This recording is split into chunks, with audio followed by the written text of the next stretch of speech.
I thought it'd be really useful on my to-do list to have a place where I can just dump any notes. So I've linked this sheet here. I've just added another one, called it Brain Dump Notes.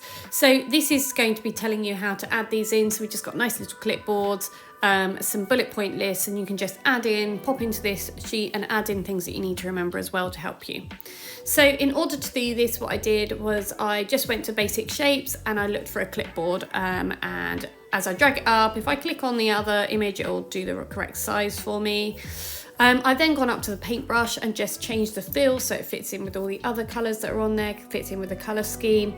And then going back up to the square and the circle at the top, I've added, instead of a picture, I've gone for a text box. So I've just added a really simple text box, just move this up so that it's in the right place. I've just put in something like shopping list to start me off. I've made it italic so that if I want to change that, it will remind me I can change that title.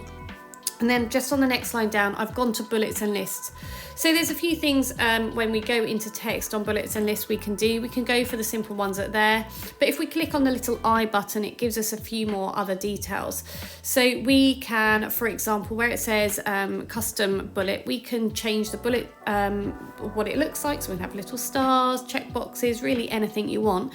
And actually, if you scroll to the top and click on custom bullet, you can choose a photo. So if you've got an image that you want to be on there as your bullet point, you can pick one of those, a little symbol as well that you can put into there.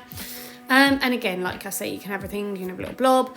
And then what I do is I just do a space after each one, so that when you go to the next line, the bullet point stays there. So just do a little space after each one, leave it like that. So when I come back, I can just click into it and add in the list that I want to add in there, whether it be a shopping list, a holiday list, a to-do list, whatever you want really.